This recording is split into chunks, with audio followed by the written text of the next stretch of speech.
Okay, well, that certainly took us long enough to get going. All right, so we've thus far talked about the early days, the proto days, if you will, of video games.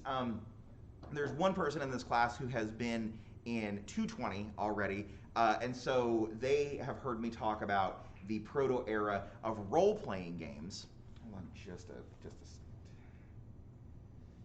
Sorry. I'm going to tree cut down today, and my wife's texting me about it to find out when the people are going to be there. Anyway, so we talked about the proto days, right? Then we talked about the first and second generations, and we've not yet talked about the golden age of arcade games. My hope is that, so the golden age of arcade games begins in the late 1970s with the release like Pong and Space Invaders and things like that. It really becomes the golden age in the 1980s, and then even after the crash, the arcade kind of sort of makes a recovery along with consoles and continues into like the early-ish to mid-90s and then fizzles out entirely, which is why I like to try to wait until after we talk about the 16-bit era, so I can say, okay, let's go back just a little bit and let's talk about what was going on during the time we've already talked about, but in a different avenue, okay? And then, so today what we're going to talk about is the 90s console wars, okay? Otherwise known as the battle that defined a generation, okay? What they mean by that is that it has a dual meaning, right? The word generation has a dual meaning. It's the battle that defined the 16-bit console generation, but it's also the battle that defined a generation of players.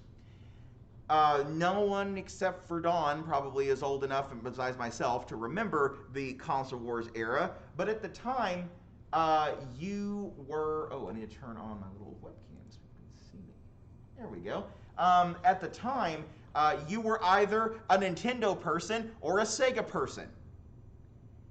It's kind of like in the world of cars, you're either a Ford person or a Chevy person, right? In the world of computers, you're either an Apple person or a Microsoft person, or you're either an iOS person or an Android person, things like that, right? Huh? You forgot consoles, Xbox and PS. Well, yeah, consoles even still today, right? We have that. Now, the difference is with consoles, yeah, it's still typically you're one or you're the other or you're the other, either Microsoft, or Nintendo, or you're Sony, right? But almost everyone owns at least two of those consoles, right? Usually someone will pick either Microsoft or Sony, and they will also own the Nintendo console, right? Nintendo's like the one like everyone has, and then they'll pick one of the other two. If you're someone like me, you have on many occasions owned all three consoles, right? Like I used to be a huge Nintendo fanboy. At this time, I was 1,000 million trillion billion% a Nintendo fanboy, unquestionable, okay? As time has gone on, and you'll hear me say this plenty of times, I have become a Sega fanboy. One of the biggest regrets of my life is that I cannot go back in time and be a Sega fanboy. I wish I would have. I wish so badly that I would have been on Sega's team back in the day. Because after joining Team Sega in the past couple of years, I've played a lot of their like lesser known titles that I would have known about if I'd been a Genesis owner. And it stinks because they've got some really good titles out there. Which is not to say the Super Nintendo doesn't. It has a billion great titles as well. Anyway, I should also mention, I never owned a Super Nintendo. My grandma owned a Super Nintendo. My cousin owned a Super Nintendo, and he had a bunch of games for it. So he would come over, and he would bring his games over, and that's how I would play Super Nintendo. My other cousins had a Genesis. They didn't have very many games for it. They ended up selling it after a couple of years, and so I didn't really get to play it all that much. But I just wanted to mention that, yeah, my first-hand experience at this time was through my grandmother's Super Nintendo, which, little side story there, it actually got stolen at one point. Her house got broken into, and they stole like her Super Nintendo and a bunch of other stuff. And so the one that I now own is actually the second one that we had, because we had to go buy another one because the first one got stolen. But anyway, let's talk about, what did I just do? The console wars. There we go. Okay, so my primary source for this whole thing is a book called Console Wars by Blake J. Harris. I loaned it to Kyle last semester. I will gladly loan it to anybody that wants to read it, or you can buy your own copy. It's definitely worth something having in your library.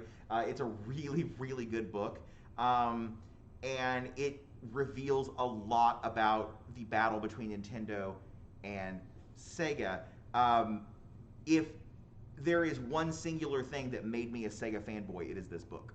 Because this book shows how hard Sega fought to just dethrone the king that no one thought could be dethroned. And the fact that Sega really was better. They cared more about the players. They were, like in the book it talks about they had an adapter for the Genesis that would play Master System games. Whereas the Super Nintendo did not have an adapter for the NES, right? You had to own both consoles. And they talk about different things like that. The fact that they were trying to be cool and hip and things like that. And Nintendo was using their power to they basically were trying to become a de facto monopoly is what Nintendo was trying to. They were trying to maintain their monopoly status. But anyway, that's what this book talks about. So if you get a chance, 1000% recommend that you read it. All right, now this man right here, this is Tom Kalinske. He was an employee of Mattel from 72 to 87 and the CEO from 85 to 87. He was the CEO of Sega of America, SOA, from 1990 to 1996. The CEO of Leapfrog from 97 to 2006. He oversaw the console war between Sega and Nintendo. During his tenure, he insisted on doing things his way. As a result, the Genesis and Game Gear stood as legitimate competitors to the SNES and the Game Boy. Okay. This is Hayao Nakayama. He's the CEO of Sega of Japan. Now, I'm not going to talk hardly any at all about Nintendo, folks, in this presentation. And the reason is because we talk about Nintendo in every other lecture, right? Like when we talk about the third generation, we talk about the NES, we talk all about Nintendo. When we talk about the next generation, we're talking about the N64 and stuff. Yeah, the PlayStation will be discussed, but we're going to talk a whole lot about Nintendo. When we talk about the modern era, we're going to talk a whole lot about Nintendo. So I show you enough videos and talk enough about them that I felt like it was only proper to give Sega kind of their moment in the sun here. So anyway, he was the CEO of Sega of Japan, SOJ, from 83 to 99. He was born into a family of doctors and expected to pursue medicine. And he dropped out of college. Now, the book talks about, Console Wars talks a lot about how that's a big deal in Japan. Both of those things, both the second and third bullet point are huge deals. One, you go into the family business, whatever that is. You don't get to, in Japan, typically decide, oh, I don't want to do that. I don't want to be a doctor. I want to be a painter. Well, you should have been born into a family of painters then. Tough luck. You got to be a doctor, right? Dropping out of college, that's career suicide for most people. If you drop out of college, that's it for you.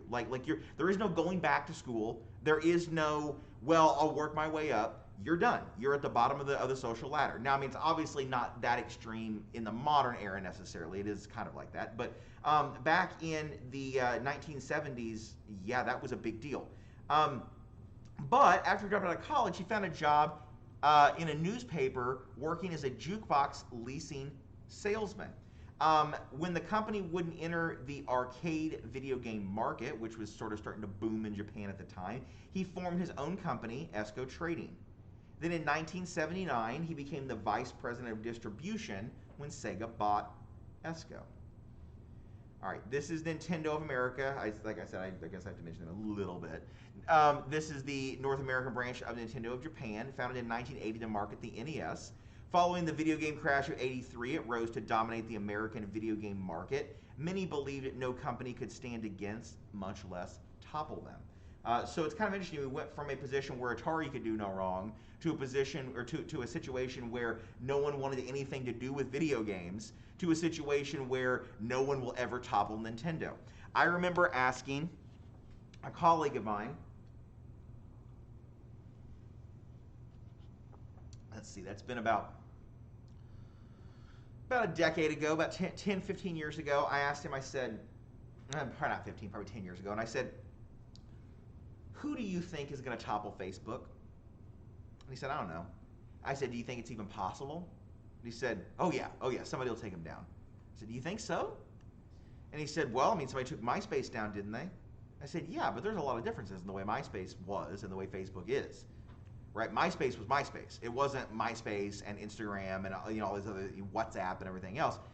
It wasn't run by a millennial, programming savant, or prodigy or whatever. And anyway, so my position was that no one would ever topple Facebook, and I still kind of hold that position.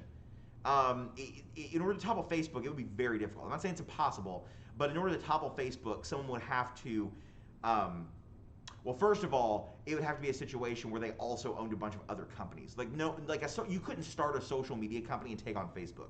You'd have to be like Google could take on Facebook maybe, but like that's about it. There's not really a lot of other companies. But anyway, so that was kind of Nintendo at the time. People were like, oh, there's no way we'll ever topple these people.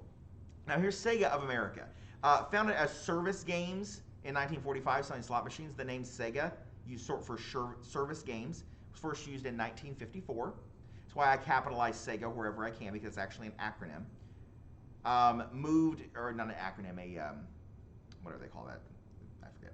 Anyway, moved to Japan after the U.S. outlawed slot machines. Now, we're not going to get into a lot of detail about that, but there was a period of time where in the U.S. where slot machines, pinball machines, any kind of gaming was seen as gambling, and they banned it. I mean, you could not have a pinball machine in the state of New York until like 1980 something, I think, or 1970 something. So after that happened, they moved over to Japan. Now in 1965, they merged with Rosen Industries, an arcade game importer, and then opened Sega of America in 1982. Here's the original Sega. There's some slot machines that they used to distribute, and there's their old logo. All right, this is the Sega Mart II, or the Sega Master System. It was released in Japan in 1985 and America in 1986. It was intended to compete with the NES and the Famicom. And if you look at it, it kind of looks like an NES sort of. No, not really, but there are definitely some influences there, right? Now, one noticeable one being that their little D-pad there also has a tiny joystick sticking out of it, which is weird. And it also doesn't have a start or a select button. Instead, a lot of those buttons are actually located on the console itself. Kind of like how on the Xbox it just has like that little touch area where you touch the logo and it turns it on and off. That's kind of what these do. They're like little buttons and touch screens that do different things. It used the Sega card format for early games before transitioning to cartridges. I've mentioned before that the games that are on the Sega cards are extremely rare and valuable because they were not done for a long period of time and they were not done in big runs. So if you can track one down, it's going to cost you some money, but you've got a pretty nice little collectible there that was going to be worth a lot of money in the future, probably. Though several memorable series began on the system, such as Phantasy Star, it failed to beat or even match Nintendo's success. Now, here's my favorite part of this slide. As of 2015, it was still being manufactured and sold in Brazil, thus making it the world's longest-lived console. Now, there on the left, that's Space Harrier 3D on the cartridge. And there on the right is the little kind of looks like an SD card sort of, or something like that. But yeah, those are very, very rare. All right, then in 1988 in Japan, they released their next console, the 16-bit Sega Mega Drive or Sega Genesis. Unfortunately, it was overshadowed by Nintendo's release of Super Mario Bros. 3 a week earlier. So they were first into the game, but Nintendo released Super Mario Bros. 3, which is widely considered to be one of the greatest games ever made, the week before the console. So unfortunately, it didn't really bode well for them. Launched in North America 2 years later. It was originally packaged with Altered Beast. If you've ever played Altered Beast, it is the most arcade game you could possibly imagine from the 16-bit era. It is literally, it's literally an arcade game. It came from the arcades. But you play as a Greek guy, like a Greek back in the day, back in antiquity, and you punch monsters that Medusas and things that come at you, and if you collect these orbs that float around, you turn into a werewolf, and you just punch stuff. It's a very, very weird game, and the reason I think they chose it as the pack-in game is because no one would have bought it otherwise. Because I legitimately cannot imagine who would drop $60 on a game like that, because I own it as part of the Genesis collection on Steam, and I used to own a little micro console back in the day that had it on there also. And even as a kid playing that game, I remember thinking who would pay money for this game? By itself, it's terrible. Anyway, that was the packing game. So After a few years of less than ideal sales, Sega began to market the console as the cool alternative to the SNES. As part of that, they added Sonic the Hedgehog as the pack-in game, which cost them a fortune. Okay, we'll talk a little bit about Sonic.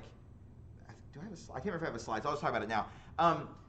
So Sonic, I don't know if you know this, Sonic began his life as a rabbit. They needed a character to compete with Mario, and so they had a contest at Sega to see who could, like, what the character would be, right? And somebody said, well, what about something that's really fast? What about a rabbit? I said, okay, maybe.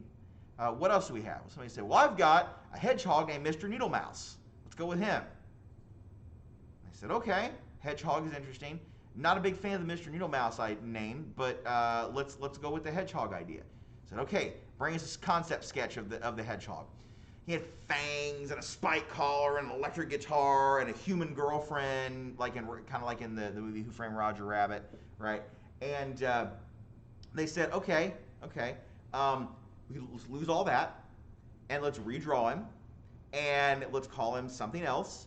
And then we got so anyway, they developed this game over a period of time, I think like 6 or 8 months, and released it as the pack-in game. Unlike the Super Nintendo, I mentioned this a second ago, the Genesis was, through an adapter, backwards compatible with the Master System. So in addition to being presumably the better deal, because you can play your old library games if you happen to even have any, you also have a much cooler pack-in game, right? Because what we will see happen is, here in a little bit, its pack-in game is Super Mario World, okay? But Sega kind of takes them to task on that, and sort of implies that it's slow and childish and that sort of thing, right? So I'll actually show you a commercial here in a minute that Sega made, kind of poking fun at how slow Mario was in comparison to Sonic. So the Super Nintendo was launched November 21st, 1990, and included, like I said, Super Mario World as a pack-in.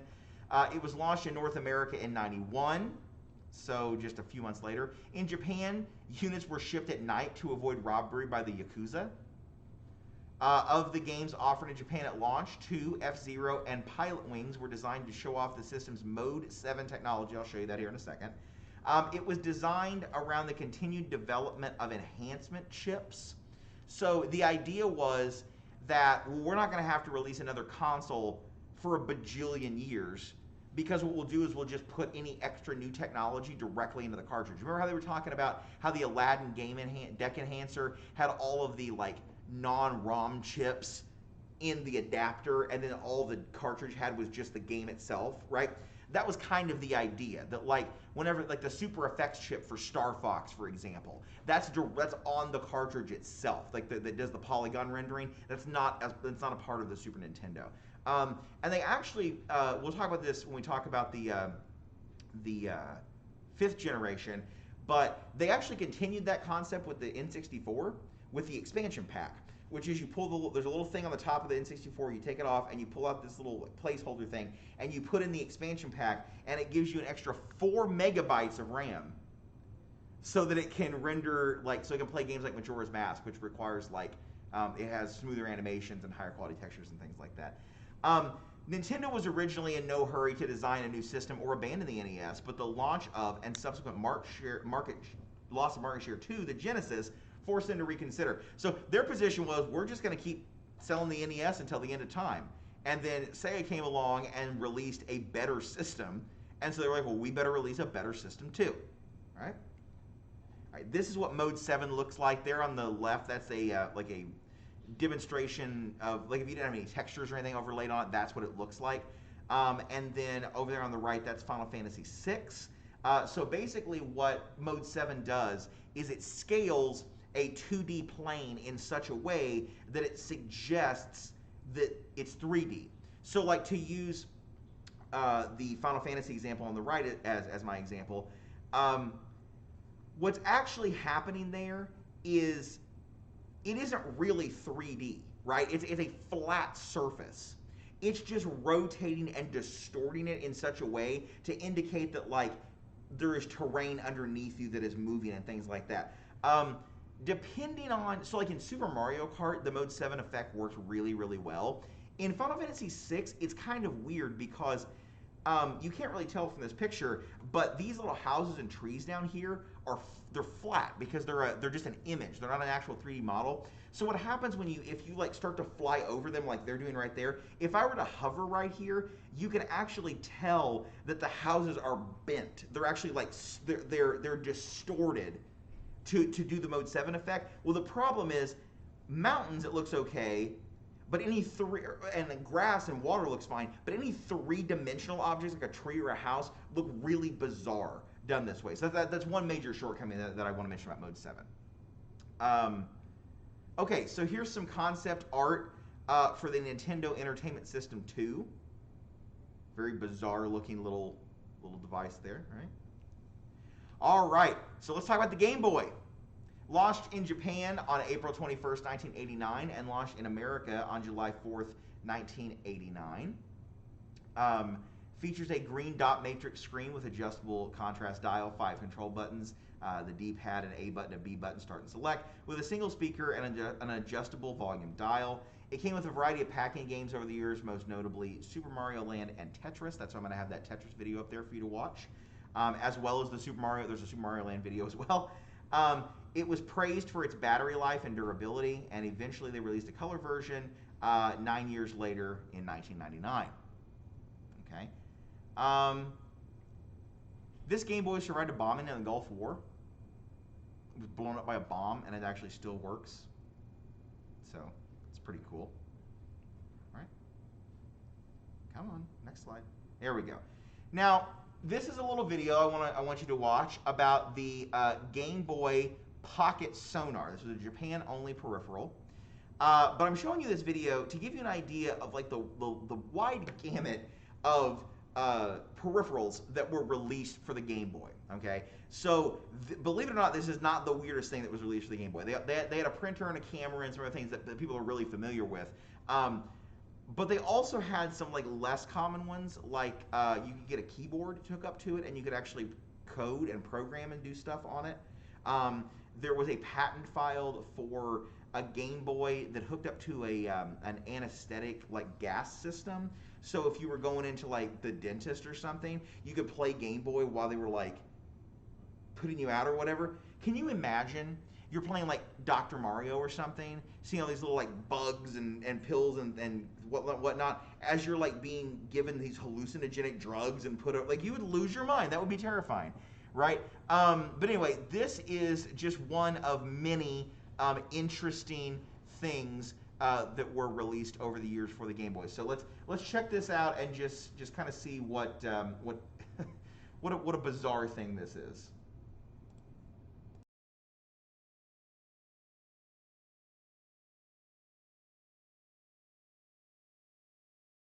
The craze. Here's one of them. This is Bandai's Gyogun Tanchiki Pocket Sonar, also known as Fish Finder Pocket Sonar. It's exactly what it sounds like, a sonar device that hooks up to the Game Boy so players can find fish. Guinness World Records acknowledges the Pocket Sonar as the first sonar-enabled peripheral for a gaming console. Technically, this is also a Game Boy game, so it's an officially licensed product as well. Let's take a look. Inside the box is the cartridge, the sonar device, a cord winder, and a waterproof case. The cartridge is bigger than your standard Game Boy game and takes 4 AAA batteries. This is to power the sonar device. Coming out of the top of the cartridge is a wire that connects directly to the sonar. The bobber keeps it afloat. The cord winder is there to assist with winding the cord. It's a very long cord because you have to toss the sonar out into the water. The waterproof case helps keep your Game Boy free from water damage. It hangs around your neck like a giant, gaudy piece of jewelry. Let's look at the sonar functionality. How does a fish sonar work exactly? The sonar sends out an acoustic signal through the water. When the signal comes into contact with anything, like fish or plants, the signal is reflected back, which is then converted onto the Game Boy screen, giving you an idea of where the fish are. Let's freeze frame this screen to go over the sonar and some of its options. This portion of the screen shows what the sonar is detecting. The number to the left is the current depth of the water. This is measured in meters, so in this example, the water is about 9 feet deep. The range of numbers below is the depth range. You can change this number depending on how deep the water is. In the menu below, you can change a few options such as the detection range, scroll speed, and the fish icon. So, does the sonar actually work? We're here in beautiful Belton, Missouri, and we're gonna test out the Game Boy Pocket sonar. I've got the sonar right here. I've got my Game Boy protected around my neck in its little splash guard, so won't get wet. And I only look slightly ridiculous. So, let's see if we can catch some fish. So using this is pretty simple. You basically just throw this into the water. It's got a bobber on it, so it's gonna float, so let's toss it out.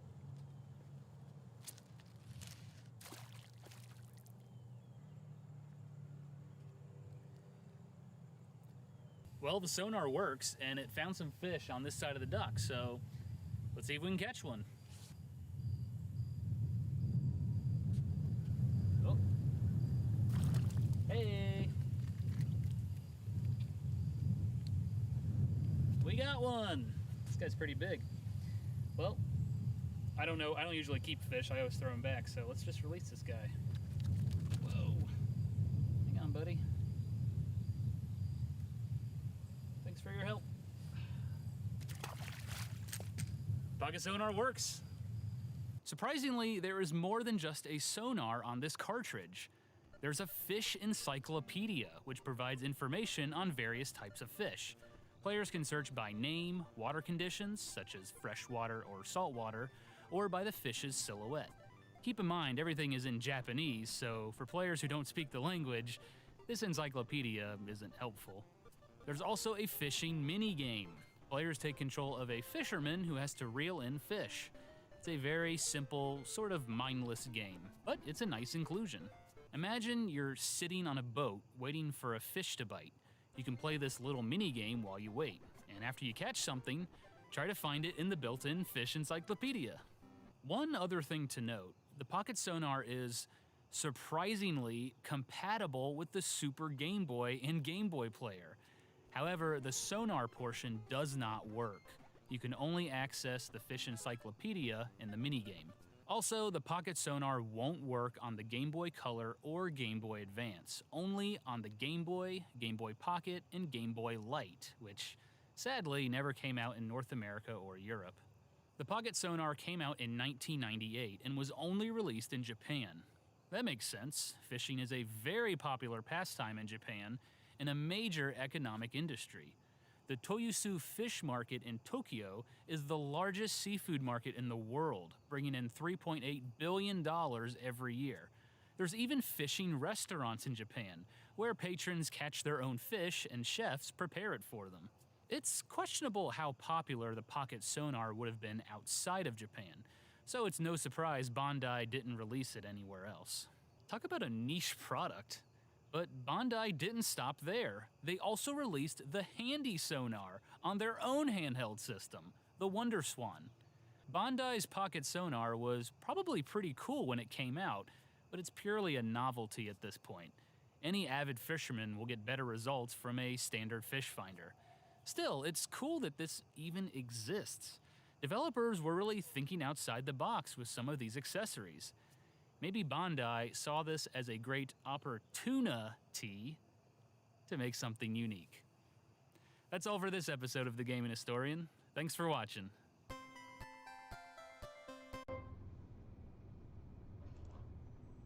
Okay, so pretty bizarre little peripheral there, but still neat, right? Still definitely really cool. Okay, so let's talk about the Game Gear now. Launched in Japan on October 6, 1990. Launched in America in April of 91. It features a full color backlit screen. Okay, that means nothing to any of you. That was, like, I literally cannot describe how big of a deal that was back in the day. Like, imagine for a second, okay, if your cell phone was one color. Imagine if it was kind of a greenish, kind of gray background and had only black characters on top of it, right? And it couldn't load images, like color images or anything like that. It was just these like single monochrome color things, right? And no backlight. So if you're in the dark, nope. If you're in the car, like traveling back from somewhere, nope, right? And then this thing comes along with a full color screen that is backlit. It was like having an NES in your hands. It's insane. I remember my cousin had one of these. I don't have his Game Gear, but I have a couple of the boxes from his Game Gear games. At some point, I'd like to get all the, because there's only like 100 and some games that were released for it.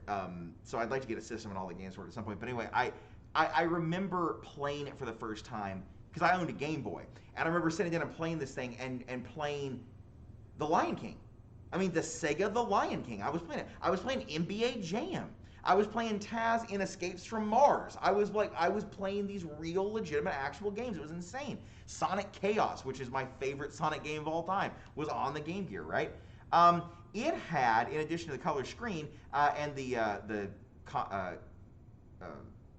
speaker dial, it had a contrast dial for the screen. It also had a directional pad, a 1 button, a 2 button, and a start button. It was criticized for its battery life and size. It's enormous. It's seriously, it's like this big. It's massive. And you can either plug it into the wall, or it uses, I feel like it uses, is it D, which are the great big ones? Those are D batteries, right? It uses like 4 of them or something. And it only lasts like half an hour, and then like the batteries are dead. Like, I mean, it's the technology just wasn't really there yet to make it that way. Now, if you were to build a device like this today, it would be like a cell phone, basically. We're gonna have like a rechargeable battery with a long battery life and things like that, right? One thing about it that's really cool, it featured several notable add-ons, including an adapter for Master System games. Okay, so you could take Master System games and play them portably. It also had a TV tuner, okay? I went to school with a guy who had the Game Gear and the TV tuner. And we would literally sit there on the playground, and it had rabbit ears. You pull the rabbit ears out, and you could watch TV on your Game Gear. It was the coolest thing in the world. You'd be like, oh, we're watching cartoons. We're sitting there watching the news and stuff. It was awesome. Okay. So let's watch the Gaming Historian talk a little bit about the Game Gear. There's no reason for us to watch a video on the history of the Game Boy because everyone knows about the Game Boy, right? Okay, so let's check this out.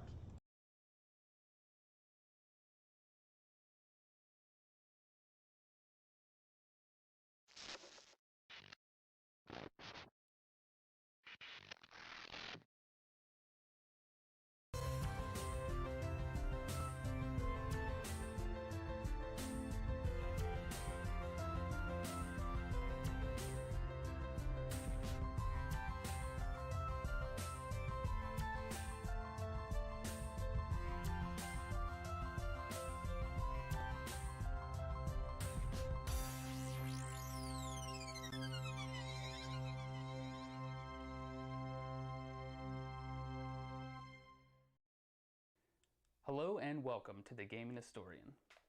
The Game Gear, Sega's first handheld console. Released in North America in 1991, it was their answer to Nintendo's wildly popular Game Boy. It was supposed to be everything the Game Boy wasn't. It was a wider handheld with a color backlit screen. It also had quite a few accessories that Sega hoped would set the system over the top. It didn't. This is the story of the Sega Game Gear. In August of 1989, Nintendo released the Game Boy in North America with a retail price of $89.95. It was an immediate success. Stores could not keep the system in stock. In 1989, Nintendo shipped about 1 million Game Boys. It only met half the demand. By the end of the year, Nintendo was Japan's most profitable company. Competitors stood little chance. Atari released their handheld, the Lynx, in September of the same year, with a retail price of $199.99. It was the first handheld to feature a color screen. But many consumers felt it was too bulky and had poor battery life. third-party game developers were not interested. Atari's now poor reputation and the Game Boy's popularity scared away retailers. NEC even had a handheld, the Turbo Express. It sold for a whopping $299 and also featured a color screen. It was essentially a portable TurboGrafx 16. The Turbo Express, while impressive, was just too expensive in the new handheld market. It seemed as if no one could top the Nintendo giant in handheld gaming. The closest competitor to Nintendo was Sega.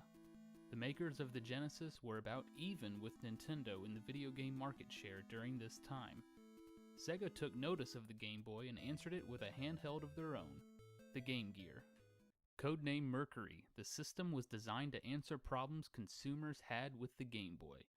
Some gamers complained Nintendo's handheld was awkwardly shaped. Sega made theirs wider and more comfortable to hold. The Game Boy had a green and black screen with no backlight. The Game Gear featured a color, backlit screen. It retailed for a reasonable $149.99. The Game Gear was essentially an updated Master System, which was Sega's home console before the Genesis. It featured a D-pad, 2 control buttons, and a start button. It also had built-in speakers and a headphone jack. The system also featured a power jack, so you could play it while it was plugged in. It came in a variety of colors, although some were exclusive to Japan, such as this Coca-Cola red version. The highlight of the Game Gear is the backlit screen. Sega focused on this for their advertising campaign. It's also comfortable to hold while you're playing. Another great thing about the Game Gear is that it's region-free, allowing you to play games from anywhere. However, the Game Gear was a battery hog. It took 6 AA batteries, and you would be lucky to get 4 hours of gameplay. Today, buying a used Game Gear is risky. When these were being produced, bad capacitors were rampant in the electronics industry. If you have a Game Gear that gets poor video or no sound, this is why. Now, as I said before, the Game Gear had quite a few accessories, maybe too many. So let's take a look at a few. First up is the Sega TV Tuner. This thing would allow you to watch television on your Game Gear.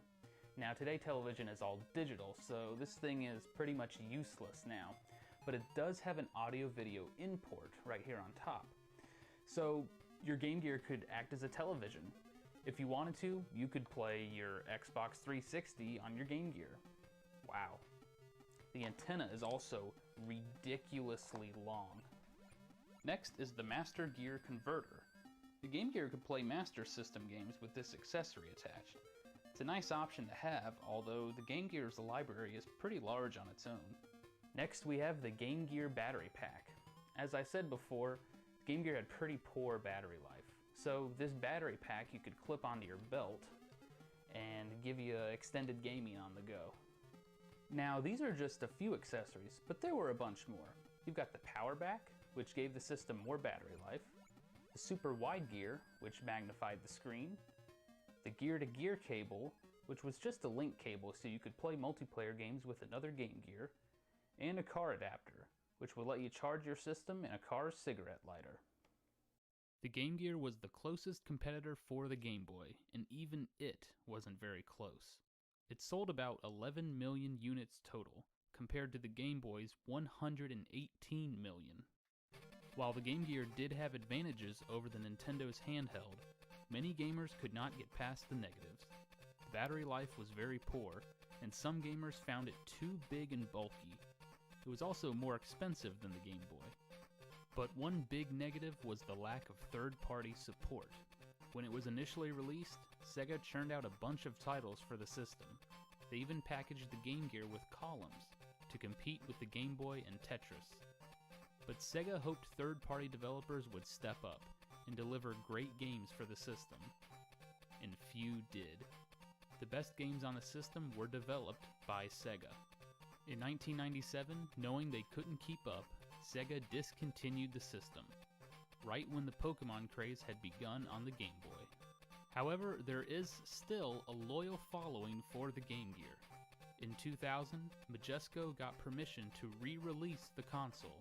It had a few cosmetic changes, and the TV tuner and Master Gear Converter did not work. but it was an overall improvement over the original. The screen was much better quality, and the battery life was also increased. Game Gear titles have recently become available for download on the Nintendo 3DS. The emulation is perfect, and has some really fun options to play around with. If you're looking to add to your video game collection, the Game Gear is easy to start collecting. The system itself is rather inexpensive, as are most of the games. That's all for this episode of The Game Historian. Thanks for watching. Okay, so one quick note before I move on. My cousin also had the car adapter. So like when you would go on like vacation and stuff like that, it's like, hey, we're gonna go to Branson or whatever for the weekend. You'd like hop in the car and he'd be like, you get it out and like hook it up and everything, so we could sit back there and play, you know, whatever game, NBA Jam or whatever. Yeah, it was a cool system. It really was. I don't know. I wish that I had one. Okay, so you might be thinking to yourself, you know what would have been really cool is, yeah, I could play Master System games, sure. What if you could play Genesis games though? Wouldn't that be awesome? That like if I could take my Genesis games on the go as well, or how awesome would that be? Well, they did that exact thing, and it was called the Nomad. So let's. It is. Isn't that awesome? Yeah, the Nomad. So let's check out the Sega Nomad.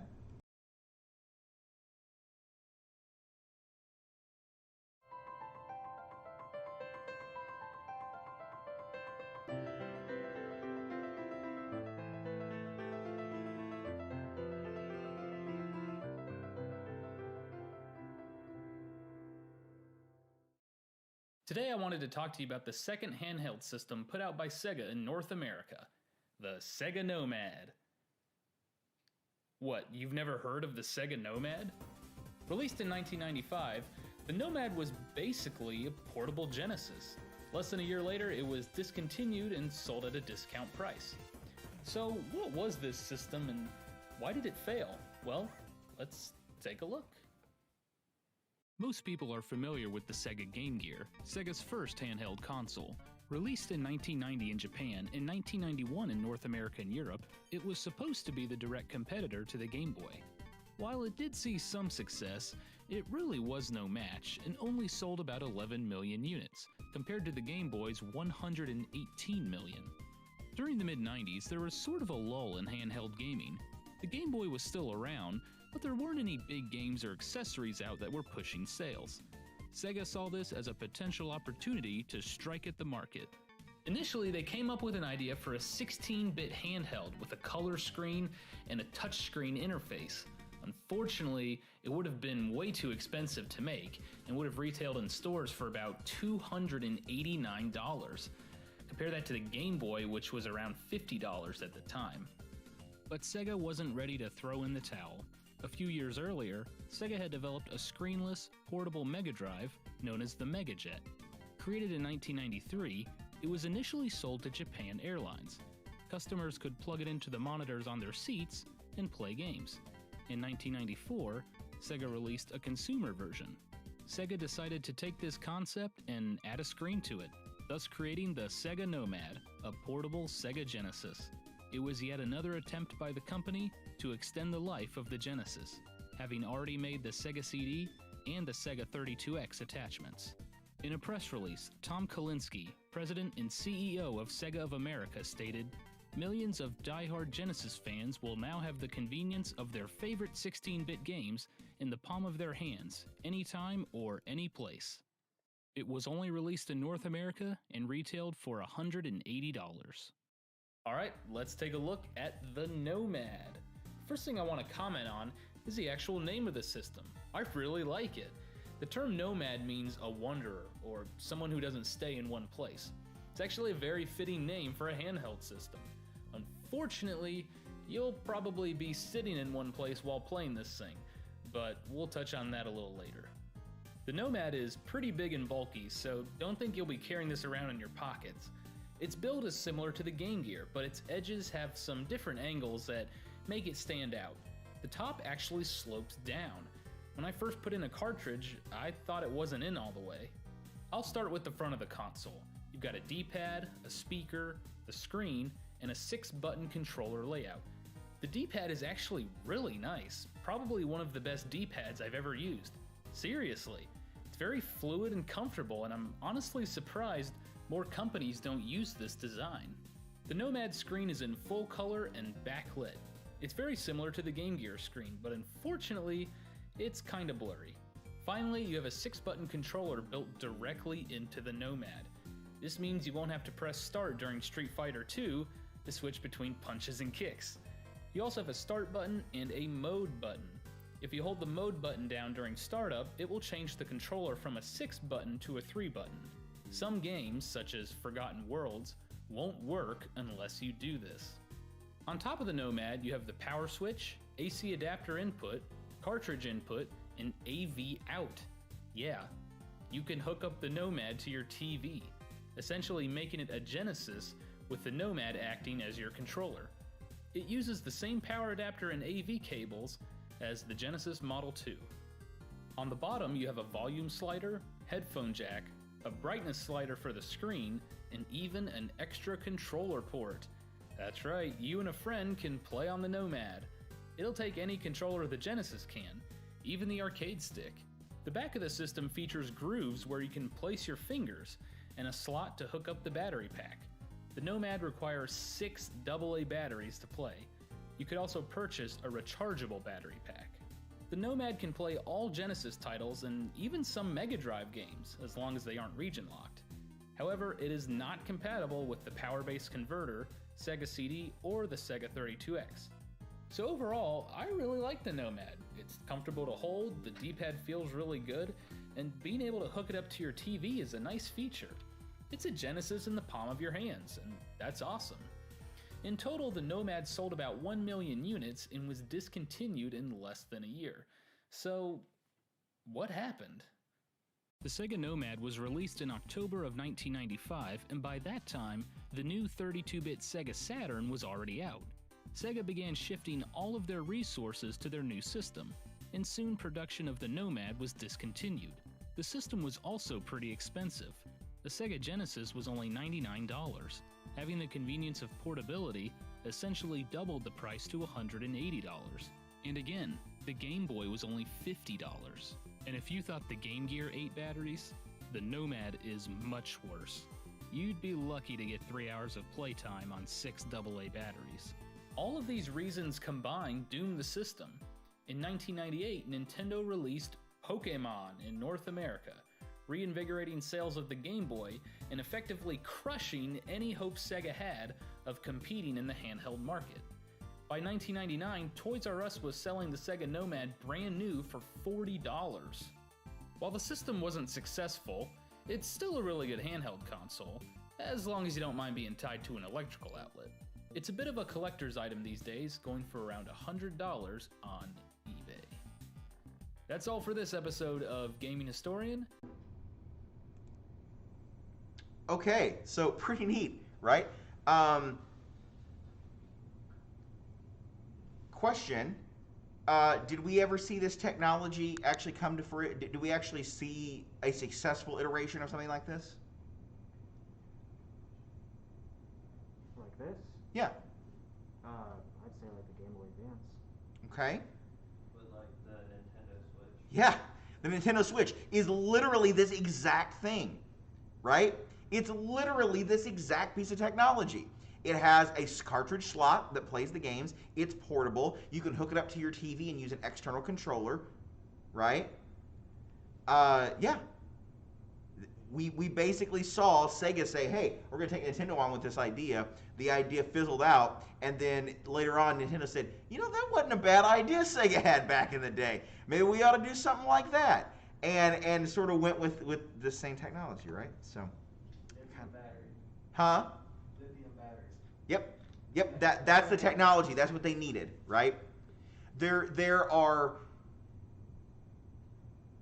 sometimes there are technologies that are the spark. You know, you need that one extra thing, and it's like without that one little tiny thing, it's not going to work the way it's supposed to, right? Okay, so we have that. Okay, so then Nintendo said, you know, people love this whole whole portable gaming thing, right? They love doing that. What if we took that and we took them to a virtual world, virtual reality? What if we had a virtual reality console, right? And everybody at Nintendo said, that sounds amazing. That's the wave of the future. Let's release this 3D virtual reality console, right? And so they released the Virtual Boy.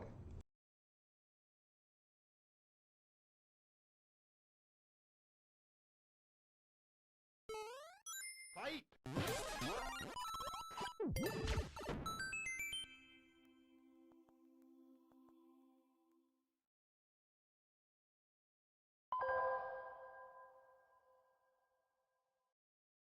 In the early 90s, it seemed like Nintendo could do no wrong. The NES era, which began in 1985, was coming to a close after 9 years. The Super Nintendo was winning the 16-bit wars against Sega and putting out some classic games. The Game Boy was absolutely dominating the handheld video game market. And finally, the highly anticipated Project Reality console, also known as the Nintendo 64, was on its way. But then, there was the Virtual Boy. Codenamed VR32 and designed by the brilliant Nintendo engineer Gunpei Yokoi, it was supposed to revolutionize video games. Nintendo promised it would transport game players into a virtual utopia with sights and sounds unlike anything they've ever experienced. Instead, it was a commercial failure and was discontinued in less than a year. It all began in the early 90s when a US company known as Reflection Technology was trying to find a buyer for its 3D display technology. 2 separate LED screens would reflect at each individual eye, creating a 3D effect. It wasn't true virtual reality, but it was a good imitation. Initially, they pitched the idea to toy companies, but when no one was interested, they turned to the video game industry. They first went to Sega, who turned them down. Reflection Technology then pitched it to Nintendo, which got Gunpei Yokoi intrigued. There was nothing else like it, and it would take at least a year for competitors to catch up.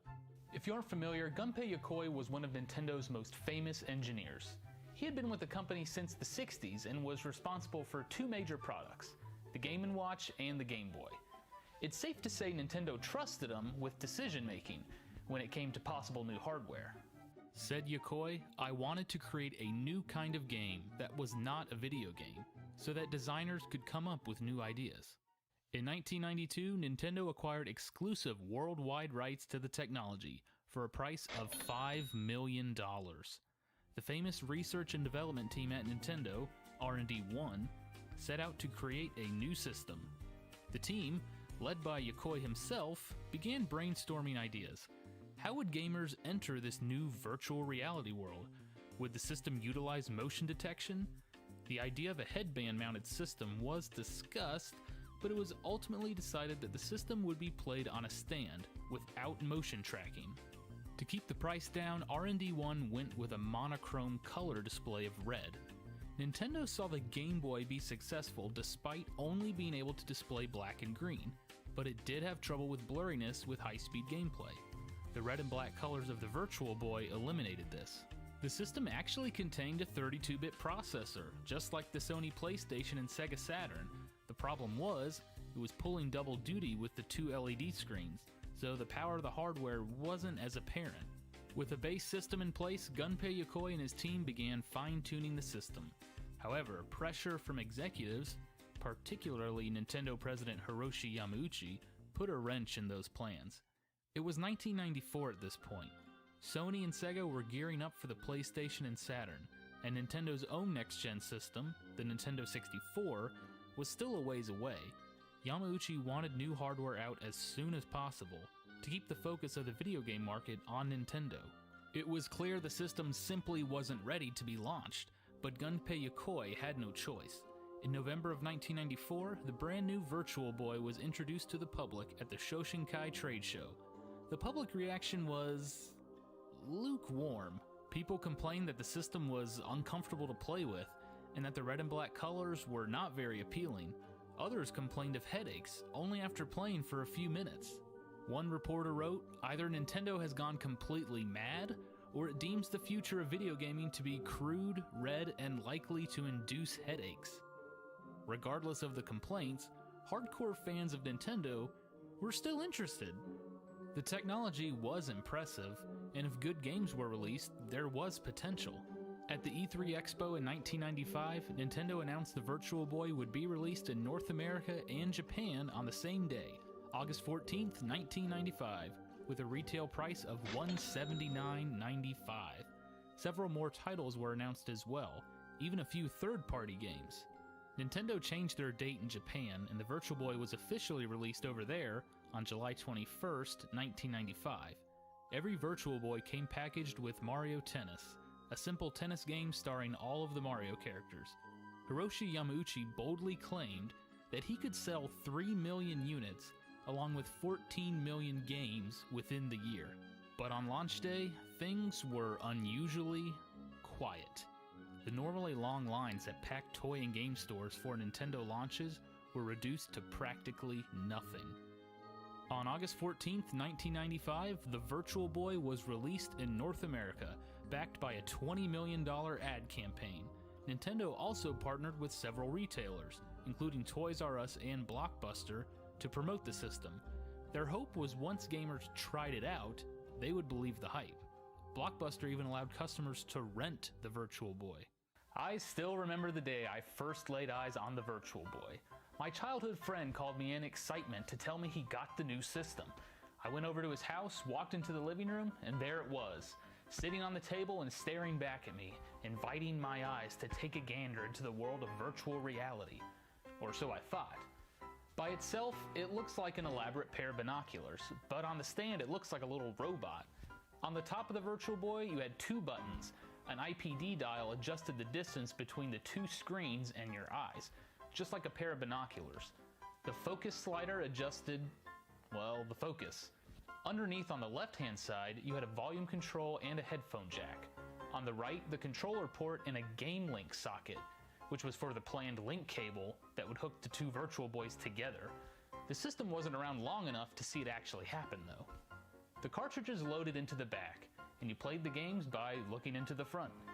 The most interesting thing about the system is actually the controller. It actually feels really good to hold. It's got not one, but two D-pads, an A and B button, start and select, and trigger buttons on the back. Power to the system was placed on the back of the controller, either by 6 AA batteries or with an AC adapter. The on-off switch was right on the front. Shortly after release, Nintendo had boasted they had sold out of Virtual Boys. What they failed to mention was that they shipped very few consoles to stores. Some shops got as many as 2 systems. Things did not go well from there. Just 1 month after release, Nintendo dropped the price by $20. Some consumers complained of headaches and nausea, not to mention neck and eye strain. Nintendo had slapped the console with many warnings, one of which included not letting children under 7 play the system because it could harm eye development. Word of the troubles spread, and many parents didn't want to risk their children's health on a video game console. At the 1995 Shoshinkai trade show, Hiroshi Yamauchi admitted that sales were lower than expected, but he assured the public that new games were coming out, as well as an adjustable stand and shoulder harness for the system, despite the fact that the Virtual Boy was given little to no showroom floor at the event. But it didn't matter. By March of 1996, the Virtual Boy was discontinued in North America. Stores began selling their stock of systems for as little as $20.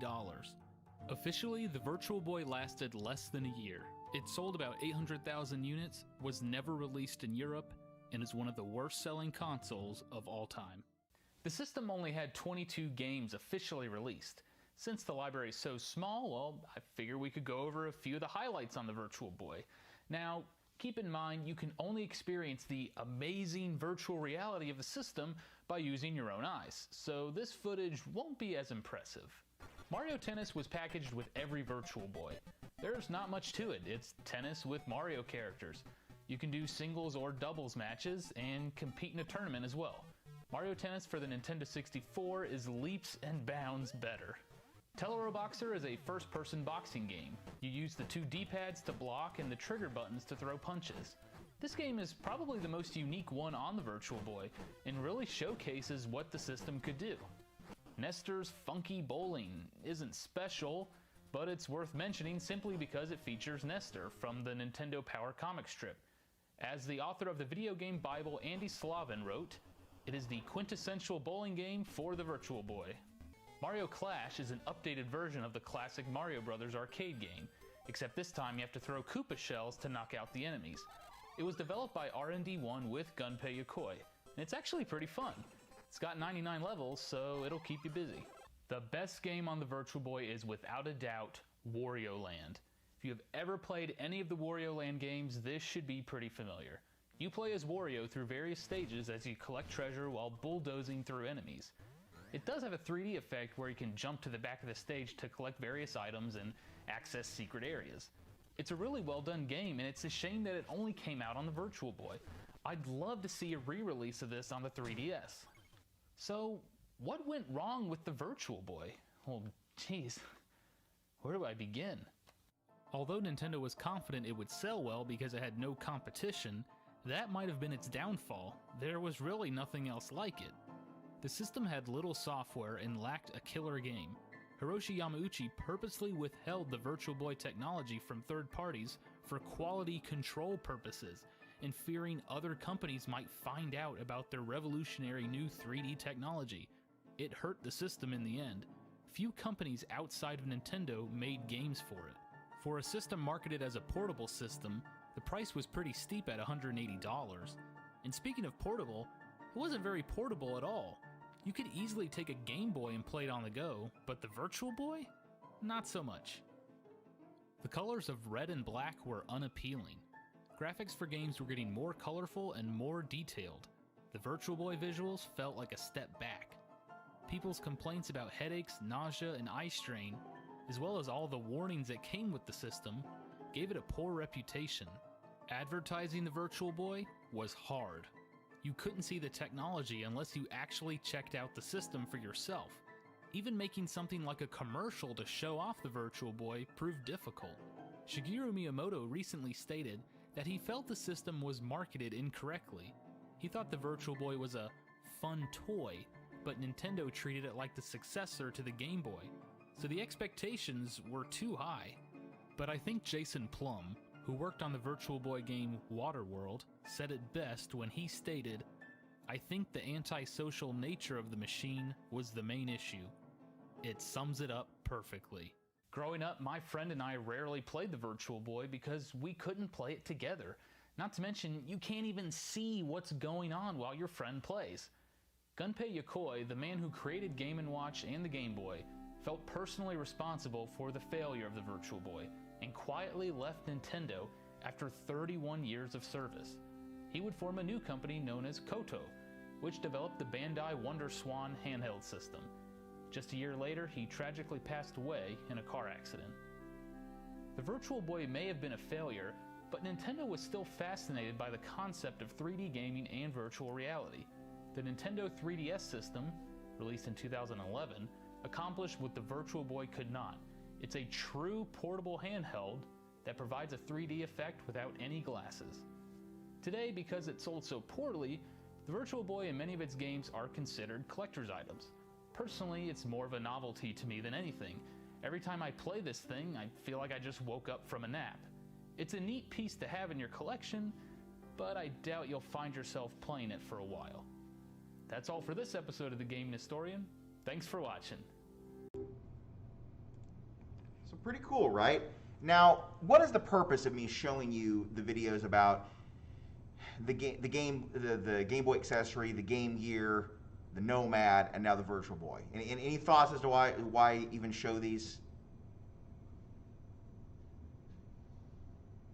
Well, a lot of people interpret the console war as there was the Super Nintendo and the Genesis, and and you picked a team and you stuck with it, right?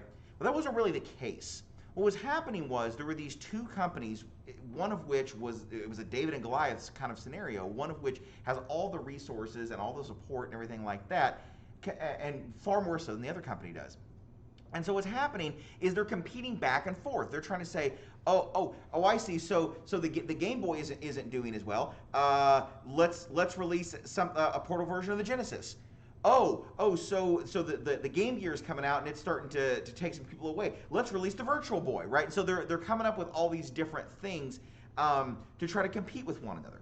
Now, in addition to that, they were also competing in advertising. Okay, so Sega interpreted Nintendo's audience as children, right? That you get them a Nintendo and they play around with Mario and his friends, and then they grow up and they get a Genesis because they want to play real games, mature games, violent games, things like that, right?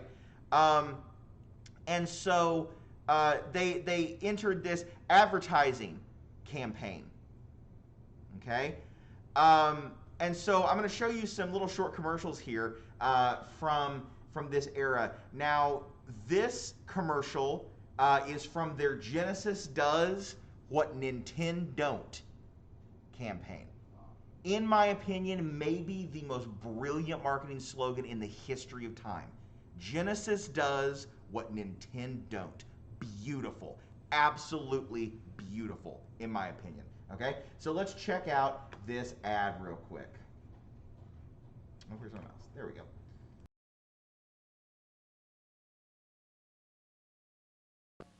Genesis does 16-bit arcade graphics. You can't do this on Nintendo. Genesis does 16-bit sports action. You can't do this on Nintendo. Genesis Does. Genesis Does. Genesis Does. Genesis Does. Genesis does Get Joe Montana free, Pat Riley free, Buster Douglas free, Super Monaco GP free, or Collins free. What Nintendo don't. Buy a 16-bit Genesis system between now and October 31st and get an extra game. Man, what a slap in the face, right? I would love to have been in the room when the Nintendo exec saw that commercial for the first time. What would you do at that point? How do you compete with that? You don't, is the answer. You don't. You gotta come up with something. You can't compete with that directly, right? Okay. Well, what about the color screen? What about the color screen for the Game Gear, right? Well, we got to point out that Nintendo doesn't have that.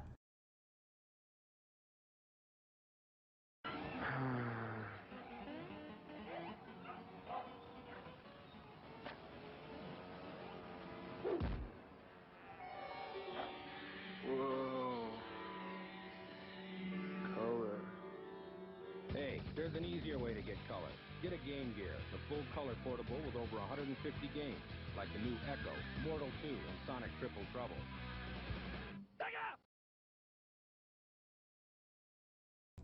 Okay. All right. What about this one? Oh no! Ah, dang it! They took that one down. Okay. Basically, it was a parody of SNL's Church Lady, and it was Humans Against Gaming. Hag, right? And she's like, I don't think that children should be playing video games. They shouldn't be playing the Genesis. They should be playing the Nintendo with that nice Mario guy and like that sort of thing. Is they were mocking the like squeaky clean image that Nintendo had at the time, right? All right. I hope the next. Okay, this is one of my favorite commercials. The Genesis Does What Nintendo Don't is my favorite. There's also one, and I couldn't. I thought I had it in here, and I don't think I do though. Basically, it had a TV with Sonic the Hedgehog on it on the back of like a drag racer, and it would drive off. And then they would have a TV with Super Mario World on it on the back of a milk truck, and it was like the engine wasn't working and it was really slow and shaky and that sort of thing. That one is probably my favorite. This would be a very, very close second. I like this commercial a lot.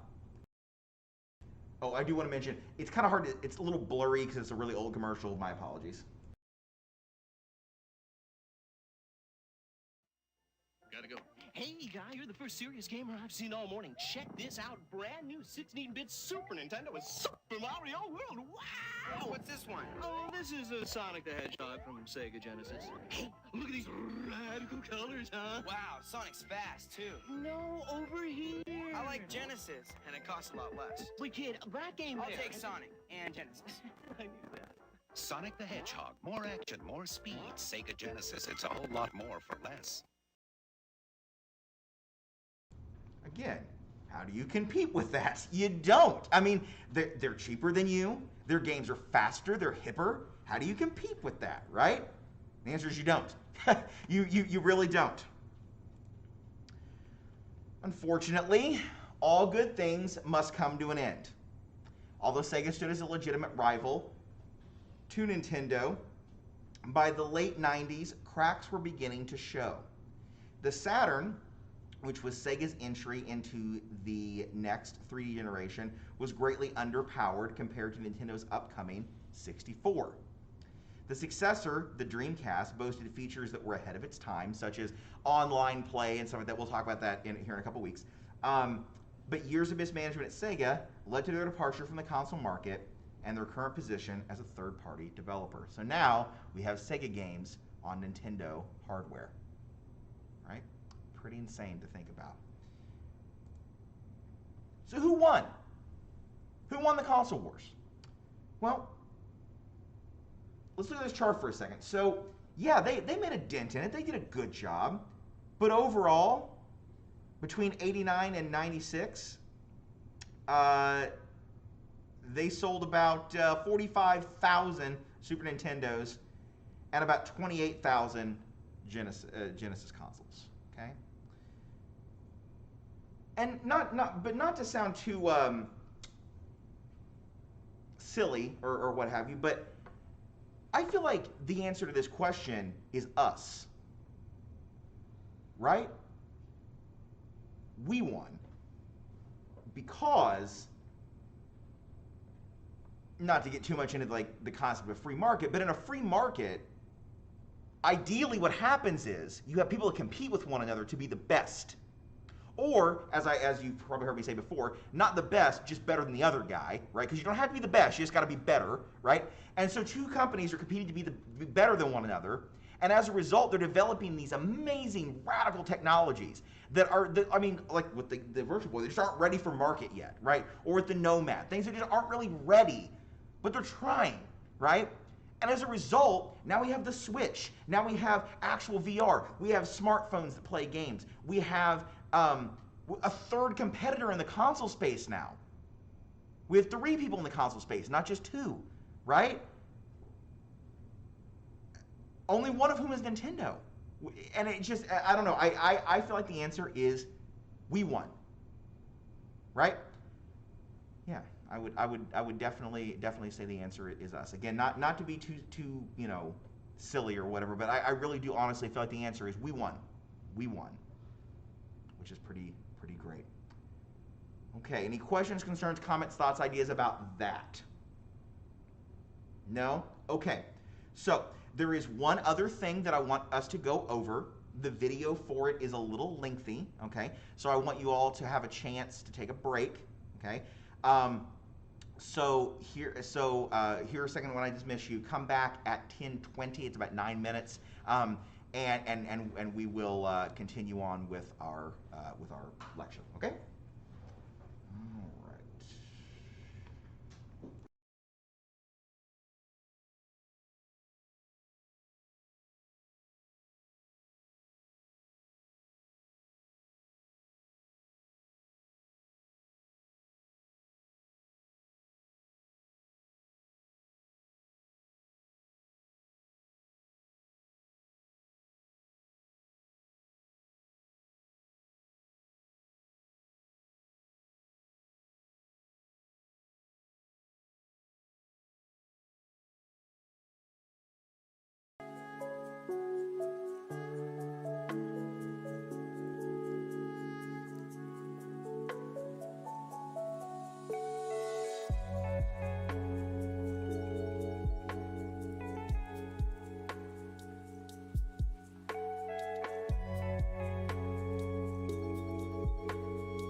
Okay, there was another time much later on that I was at my grandma's house and I was playing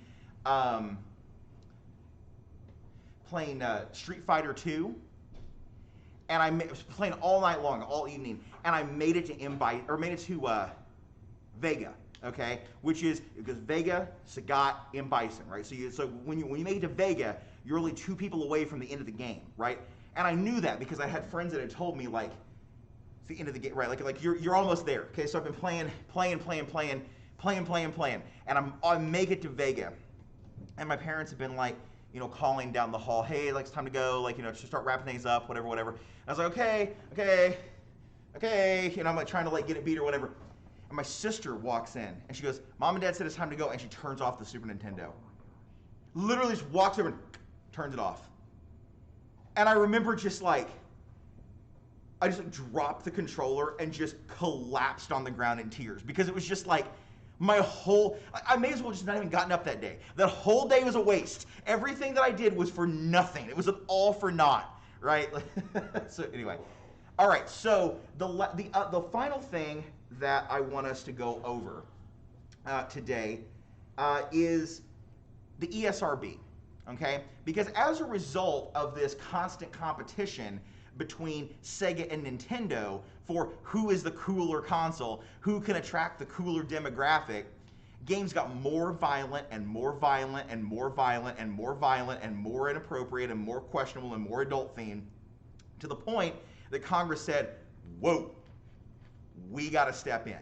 Now, we could have a conversation all day as to whether or not that's Congress's place, right? Back in like the 2000s, there was a steroid scandal in baseball, and Congress had hearings on that. They're about to have hearings on the stock market here before too long about Robinhood and stuff. So we can talk all day about whether or not that's their position. But regardless of whether or not it is, that's what occurred. They said we need to, basically, if you will not regulate yourselves, if you will not say, here is the content we will and will not allow, we will step in and legislate, which in those 2 scenarios I mentioned a second ago is typically what happens in those situations.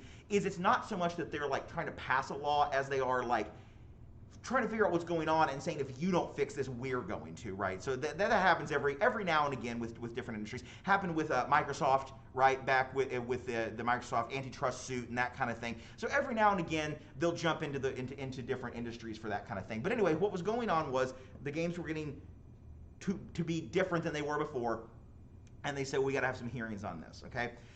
So we're going to watch this. This will take us to just below the 11 o'clock hour. So here is what I need to inform you of, since it's just a once-a-week class. Here's what I need to inform you of for next week, okay? We need to be ready next week, and I also should mention, once we make it through the whole history of video games, we'll have tons of time to work on the game, okay, which is why I'm not super concerned right now. But next Friday, we'll need to be able to sit down and start actually putting this game together. So we should have enough idea of what it's going to look like, how it's going to play, what the levels will resemble and look like, and different things like that, that as a team we should be able to start putting things together, okay? The other thing is I will put up on Canvas this evening or sometime here very soon, sometime before next Friday definitely, the criteria for the paper that is for your final, okay? And it will be stuff like you can pick from this list of topics or propose one of your own. Talk to me before you pick one of your own. But pick from these list of topics, and it'll be things like discuss the causes, short-term effects, and long-term effects of the video game crash in 1983.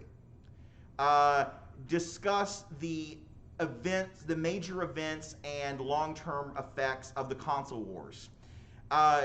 Maybe you can discuss like what is the first video game. I've got a video I'll show you where they literally discuss. You can discuss that sort of thing. Maybe the ESRB is what you want to talk about. Maybe emulation is what you want to talk about. There'll be topics related to all kinds of facets of gaming, and I'll want you to write.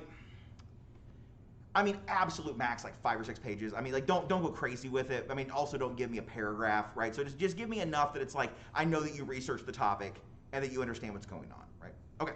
So without further ado, let's hop over here and let's watch this story on the history of the ESRB.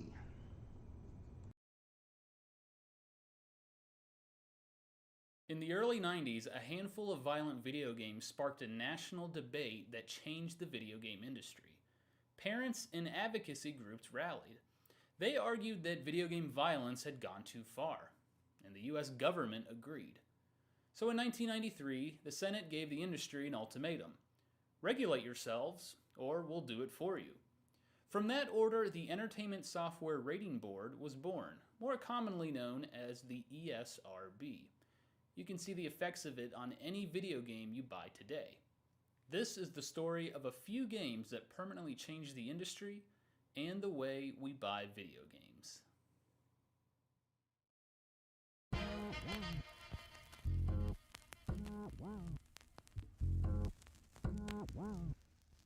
In the mid-80s and early 90s, rap went mainstream. MTV came into its own. Cartoons got edgier. But as the entertainment industry pushed the envelope, politicians and advocacy groups pushed back.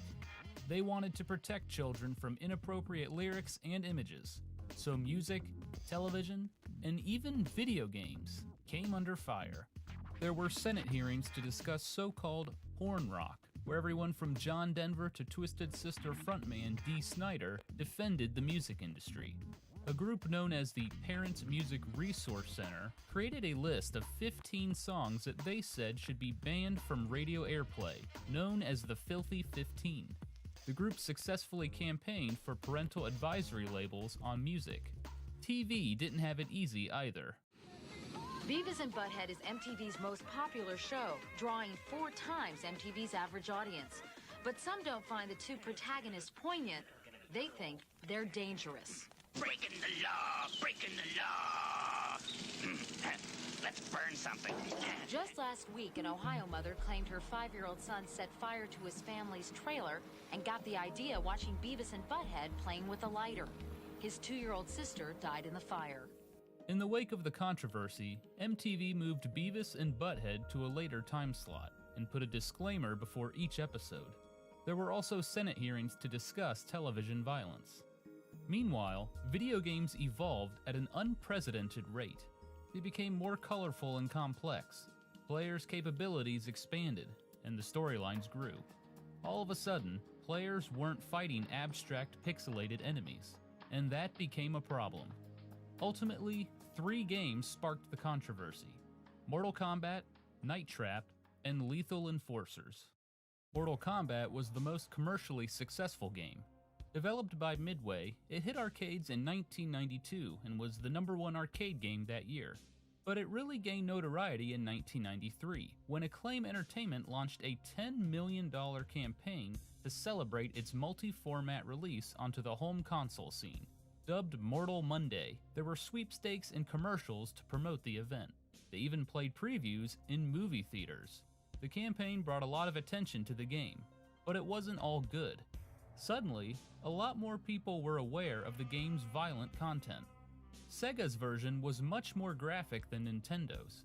By putting in a code, players could unlock blood during combat. Sega also kept in the gruesome finishing moves. You can decapitate an enemy and watch their spinal cord dangle, or rip an opponent's heart out of his chest. Meanwhile, Nintendo replaced all the blood with sweat and toned down the finishing moves. As a result, Sega's version easily outsold Nintendo's. Then there was Night Trap, a full-motion video game released on the Sega CD. Although significantly less popular than Mortal Kombat, Night Trap was just as controversial. Developed by Digital Pictures as a campy parody of a vampire movie, the player's goal is to protect a slumber party of scantily clad women from alien vampires. But it got the attention of politicians and parents for its depiction of violence against women. Finally, there was Lethal Enforcers, a 1992 shooting game that used digitized photos rather than cartoony images. And, just like Mortal Kombat, it got its start in the arcades. Developed by Konami, players take on the role of a police officer who is fighting a crime spree. Console versions were released the following year, and came with a revolver-style gun to shoot down enemies. At the height of the controversy, console versions of Lethal Enforcers weren't even out yet. But ads for the game, featuring the Konami Justifier gun, caught the government's attention. As the public became more concerned about violent video games, some video game companies tried to mitigate the problem. Nintendo had strict content policies, and they'd been in place for a while. They put limits on things like graphic depictions of death, sexual content, and profanity, which explains why their version of Mortal Kombat was less graphic than Sega's. For their part, Sega actually had its own rating system. Sega's Video Game Rating Council divided its games among 3 age-based categories: GA for general audiences, MA13 for mature audiences, and MA17 for adults. Mortal Kombat was rated MA13. Night Trap and Lethal Enforcers were both rated MA17. Sega introduced the ratings in the spring of 1993, after getting heat for the graphic games being released on their consoles. They also publicly encouraged other video game companies to rate their games as well. The suggestion infuriated Nintendo. They didn't buy the idea that Sega created its rating system as a way to inform parents and protect children. Peter Main, Nintendo's marketing director, accused Sega of throwing up, quote, smoke screens to justify the marketing of increasingly violent games. Nintendo also suggested that rating a game like Night Trap MA17 actually made it more appealing to young kids. But regardless of Sega's motives, the ratings didn't hold much clout. A lot of customers didn't even know about the ratings, and the ones who did found the 3-category system too vague to be helpful. In short, parents had no idea exactly how violent a game was until they saw it for themselves, in their own living rooms, and a lot of them didn't like what they saw. And that feeling wasn't limited to just a few upset parents. Researchers, advocacy groups, and politicians from both sides of the aisle were concerned. At the time, a growing body of evidence suggested that television violence led children toward more aggressive behavior. A lot of people worried that video games would do the same, maybe even worse. California's Attorney General Dan Lundgren argued that video games could be more harmful than violent television or music, since video games are interactive forms of entertainment. In a letter to leaders in the video game industry, he wrote that violent video games have a, quote, deadening, desensitizing impact on young, impressionable minds. As for the other side of the argument, well, video games didn't have many defenders.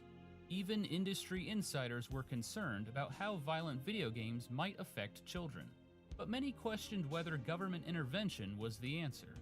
They didn't want children to be harmed, but they didn't want censorship either. Public concern was growing, and the industry's attempts to police itself weren't working. Then, in late 1993, something totally unremarkable happened. A 9-year-old boy asked his parents for a copy of Mortal Kombat. They almost gave it to him, until the boy's father did some research on the game and became upset with what he saw. In fact, Bill Anderson was so upset that he discussed it with his boss, Senator Joe Lieberman. And that's where this story gets a lot more remarkable. Senator Lieberman was alarmed by what he heard, so he did something about it.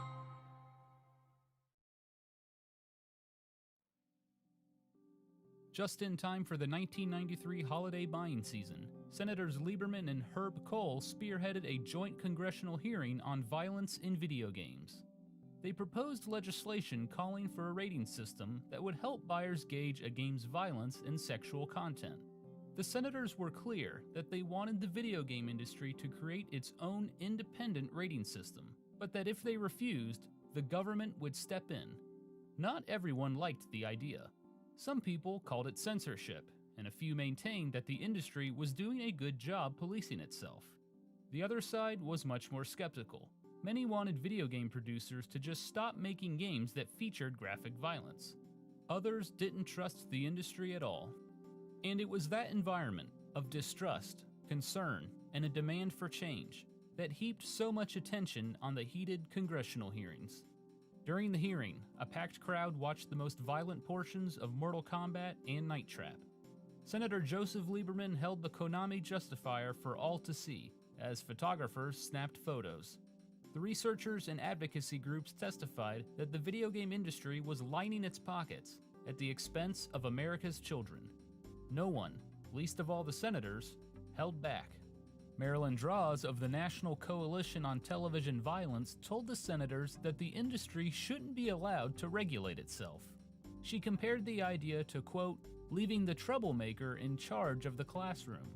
Parker Page of the Children's Television Resource and Education Center testified that research on television violence showed that violent screen images led children to more aggressive behavior, made them less cooperative, and more afraid of the world outside their homes.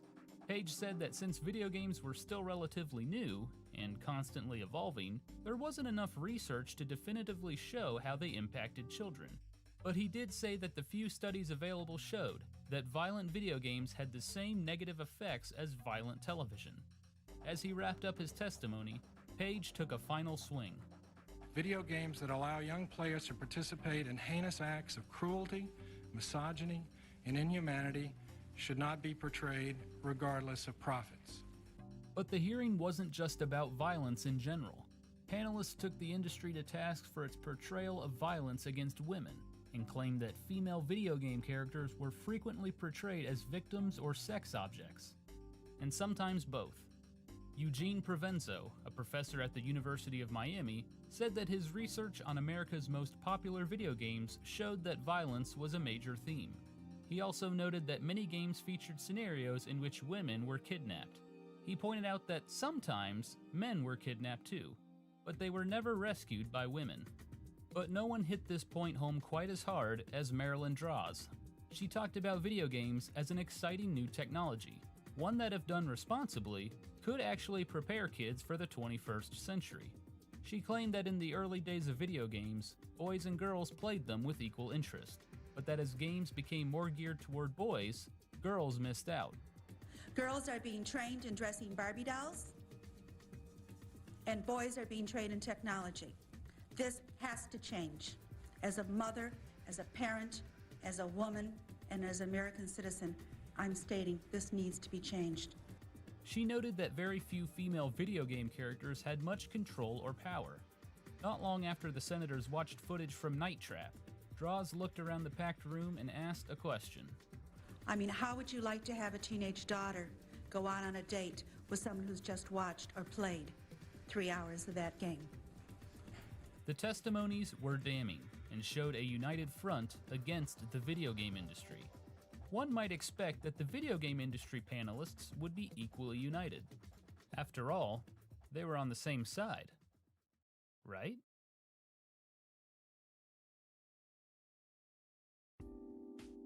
The atmosphere changed when the video game leaders testified.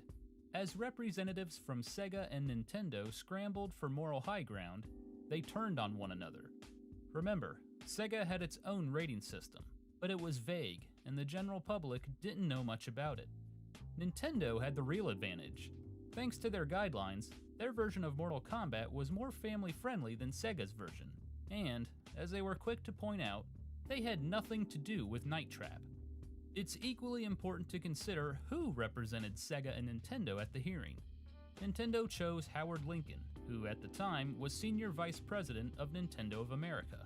Lincoln was a talented lawyer who proved his value during Nintendo's successful legal battle against Universal over Donkey Kong. Lincoln's testimony was polished. He spoke with confidence. He admitted that Nintendo wasn't perfect, but maintained that it had, and always would, make an effort to create fun, appropriate games. Their games would never feature gratuitous sex or violence because Nintendo's own guidelines wouldn't permit it. In a clear dig at Sega, he stated that Night Trap, quote, simply has no place in our society. None of this let Nintendo off the hook, but what Lincoln said and the way he said it seemed to resonate with the senators. By contrast, Sega of America was represented by their Vice President of Marketing Communications, Bill White. He looked less comfortable than Lincoln. He occasionally stumbled over his words. He came across as defensive, and with good reason.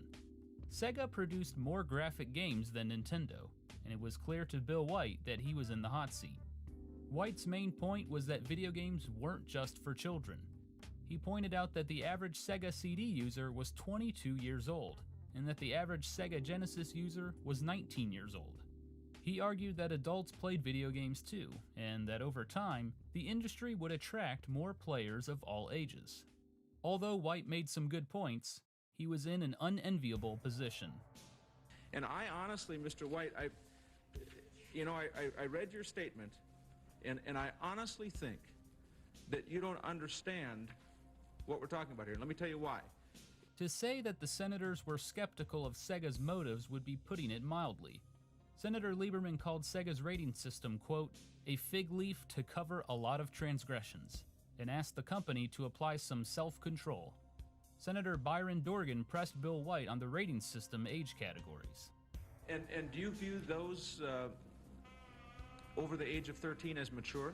There's three designations that the Independent Rating Council chooses to designate the product. It's MA13, appropriate for teenagers and older, but not for young children with parental But doesn't guidance have the word mature attached to that? Yes, I believe it does. And so the presumption is those over 13 years of age are mature? Yes. Are you kidding me? With parental discretion. I'm referring now to What are you thinking about? the if you're MA13 suggesting titles. The senators even tried to use Sega's own policies against them. As always, Sega will not approve products which contain A1, material that encourages criminality of any kind. It isn't making a game and selling it that encourages a kid to point a gun at a television set and rewards his success or her success by increasing the firepower of the gun, encouraging criminality. I mean, we're all aware of this incredible outbreak of gun violence in our country. Is it responsible? Let me put it another way. Is it within the terms of the guidelines? Lieberman argued that Sega was marketing its mature and adult games to children. He proved his point using a Sega pamphlet, which contained a blurb on Night Trap, alongside blurbs for children's games, with nothing to distinguish the games for adults from the games for kids. He drove the point home a moment later when he played a Sega commercial for Mortal Kombat. According to Sega's own rating system, the game was inappropriate for children under 13. But Lieberman said that the hero of the commercial looked under 13, and that the ad seemed clearly geared toward children. But no one shut Sega down quite as hard or as effectively as Nintendo's Howard Lincoln. Let me make just a couple of other points. I can't sit here and allow you to be told that somehow the video game business has been transformed today from children to adults. It hasn't been, and Mr. White, who is a former Nintendo employee, knows the demographics as well as I do. Furthermore, I can't let you sit here and buy this nonsense that this Sega Night Trap game was somehow only meant for adults. The fact of the matter is, this is a copy of the packaging. There was no rating on this game at all when the game was introduced. Small children bought this at Toys R Us, and he knows that as well as I do. When they started getting heat about this game, then they adopted the rating system and put ratings on it. But today, just as I'm sitting here, you can go into a Toys R Us store or a Walmart or a Kmart, and you know as well as I do that you can buy this product, and no one, certainly no sales clerk at retail, is going to challenge you. Howard Lincoln also shot down Bill White's assertion that Sega had no control over violent or objectionable ads produced by licensees. Senator Lieberman ultimately praised Nintendo for being, quote, a damn sight better than the competition. Toward the end, Bill White was clearly frustrated. Sega was being painted as pure evil, and Nintendo was escaping unscathed. It was all too much for him. None of his arguments had been very effective. Showing side-by-side gameplay footage of Nintendo and Sega games, which showed similar levels of violence, didn't resonate quite like he'd hoped it would. He needed people to know that Nintendo games contained violent content too, and he wanted nothing more than to knock Howard Lincoln down a notch. So, White took another swing, but thanks to an embarrassing slip of the tongue, it didn't land. I may also point out that Sega produces product for a rapid-fire machine gun that uses the same technology, to our understanding, with several games available, and they have no rating on that product to suggest that product's for adults. Nintendo produces that, you say? Yes. Yeah. The congressional hearing made a public spectacle out of the console wars, but it did more than just bruise the egos of the industry leaders. It also got them to publicly agree to, and move forward with, a rating system. The best thing you can do, not only for this country, but for yourselves, is to self-regulate.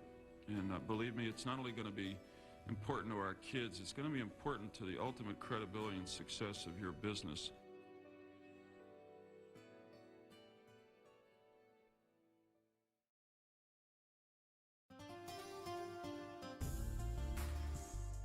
The congressional hearing drew a lot of attention from the media.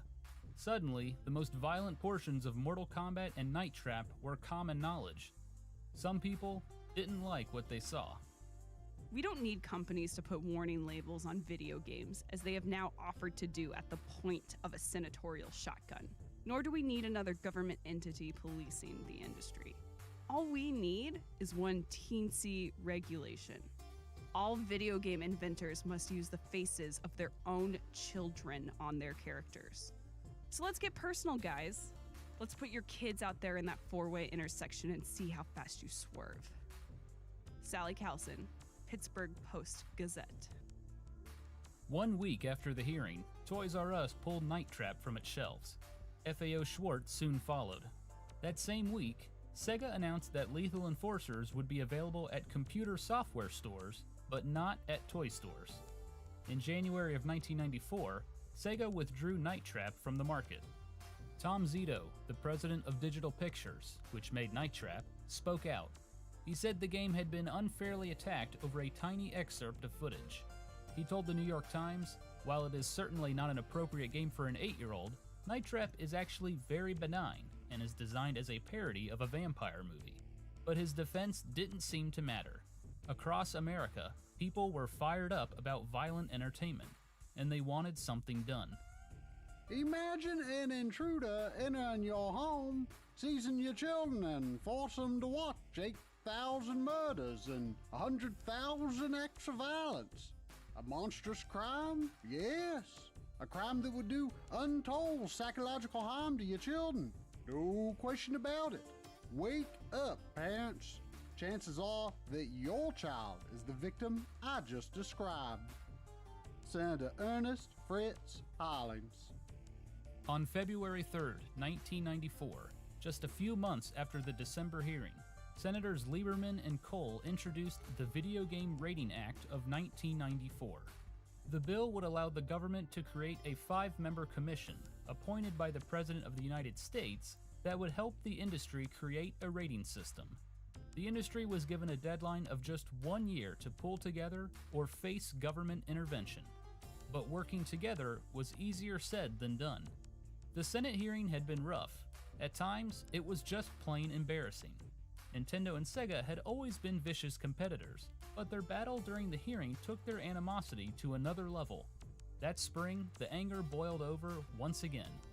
It started with a news report which revealed that Nintendo had provided a congressional committee with a tape of the most violent portions of Night Trap prior to the December hearing. Sega of America President Tom Kalinske spoke out via a press release. I'm really amazed that Nintendo would so irresponsibly drag retailers and the entire video game industry through the mud in their efforts to slow our momentum. But if Nintendo was supposed to feel ashamed, it didn't work. Sega may have been thrown under the bus, but Nintendo thought they deserved it. Nintendo felt that none of this, the public outrage, the government intervention, would have happened if Sega had just kept graphic violence out of their games. Howard Lincoln wanted to respond in a way that perfectly summed up how sorry he felt for Sega. So he drafted his own press release. Dear Tom, roses are red, violets are blue, so you had a bad day. Boo hoo hoo. All my best, Howard.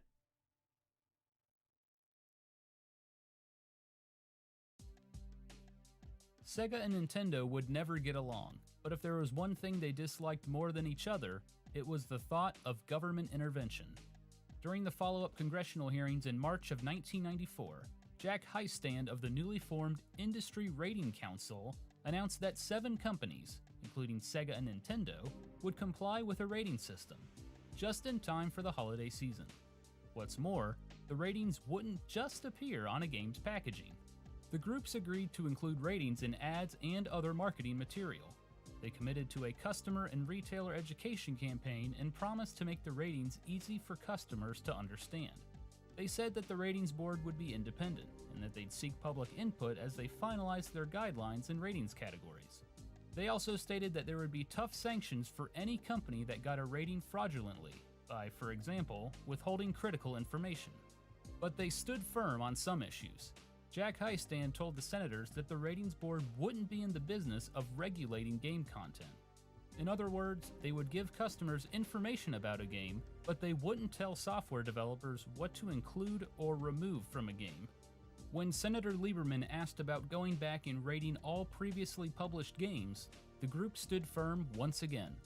In total, there are probably 4,000 or 5,000 titles in the marketplace today, and there are 50,000 retail outlets.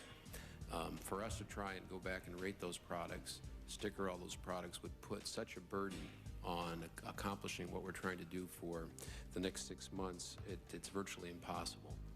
The fact that so many video game companies were working together on a rating system was significant. Together, the companies accounted for 60% of video game sales. But the senators wondered whether that was enough. As I understood you to say, or perhaps you can enlighten us, you do not, or you cannot say today that you represent the entire industry. That's correct. So isn't that going to be a problem that needs to be addressed successfully before, again, as we move towards the route, toward what our goal is, which is to assure the American people that we have resolved the problem? Absolutely. Isn't that a problem that needs to be addressed? The group was powerful, but they couldn't do it alone. After all, what would stop some other video game company, one that wasn't part of the group, from making its own unrated games? In a word, money. Everyone knew that there needed to be some sort of financial disincentive for companies that wanted to sell unrated games. Going around the rating system would have to be not just morally irresponsible, but financially irresponsible. They needed help from the biggest names in retail. And they got it. Upon implementation of an industry-wide rating system, Walmart will only purchase video games that have gone through the rating process and received a rating. Thank you. Mr. Kirby, by congressional standards, that was an unusually short statement, but I would add it was unusually significant, and I appreciate it very much. Once the industry-wide rating system is established, Toys R Us would also only purchase rated games. Thank you. We're on a roll. That's great. Thank you. With the support of major retailers and the main players in the video game industry, the rating system moved forward. When they reconvened in July, the Industry Ratings Council had a new name, the Interactive Digital Software Association. They had more video game companies on board too. What started less than a year before as outrage over violent games was quickly working toward a resolution.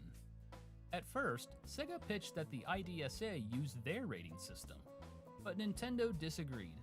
The idea of using a competitor's rating system on their products was too much, and as many people outside the industry had pointed out, Sega's rating system was vague and otherwise flawed. so the group agreed on an entirely new rating system. Today is a turning point in the battle to protect our kids and reestablish some standards.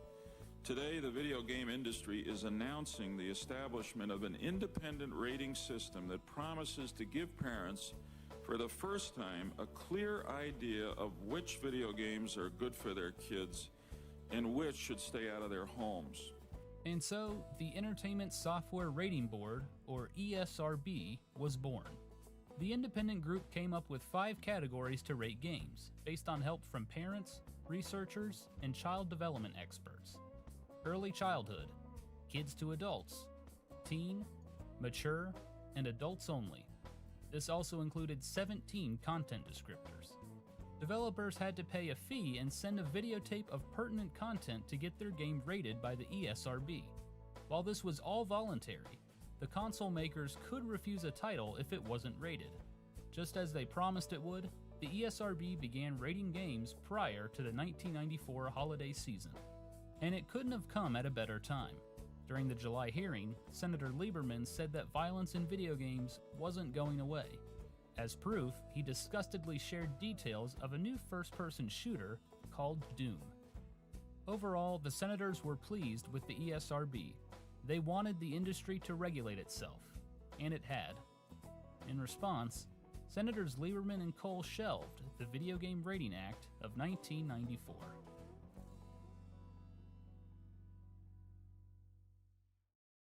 Over the years, the ESRB has evolved with the industry. In 2005, they created the E10 Plus category, and today there are 30 content descriptors. They've put more teeth behind their sanctions and created public awareness campaigns to educate parents. Since its creation, Senator Lieberman has called the ESRB ratings, quote, the most comprehensive in the media industry.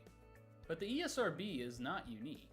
In Europe, you have the Pan-European Game Information System, also known as PEGI, who was created in 2003 to help unify a number of national ratings with a single system. In 2002, Japan created the Computer Entertainment Rating Organization, which assigns games a letter grade of A, B, C, D, or Z. An A rating means the game is suitable for all ages, while a Z is for 18 or older. They also include content descriptors in the form of pictures. For example, a ghost icon means there are themes of horror in the game. While I do believe the public outrage over graphic video games was a bit overblown, putting a rating system on video games was, in the end, a good thing. There's nothing wrong with informing the public about what kind of content a game has, and the ESRB has helped legitimize video games as an industry and as a form of entertainment. That's all for this episode of Game Historian. Thanks for watching.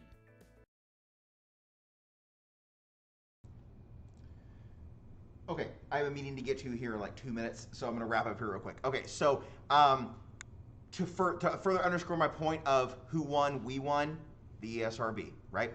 Because the alternative was the government would be regulating it, we would have censorship, things like that, right? Or potentially that they would just say no violent content, no questionable content of any kind, and we would be reduced to games like Mario, and that's it, right? So this opened up the opportunity for us to explore different themes, more mature themes in games and things like that. Okay, any questions, concerns, comments, thoughts, ideas? Okay, in that case, I will see you all next Friday, and we will start talking about the golden age of arcade games. Going forward, we still need to talk about the 32 and 16-bit era, 32 and 64-bit era, excuse me, and the PC era that sort of bleeds over one another. And both of those eras are going to have a huge influence on the following era, which is when we start seeing things like Xbox Live and that sort of stuff. Okay? All right. I will see you all on next Friday, or if not sooner. Have a great weekend.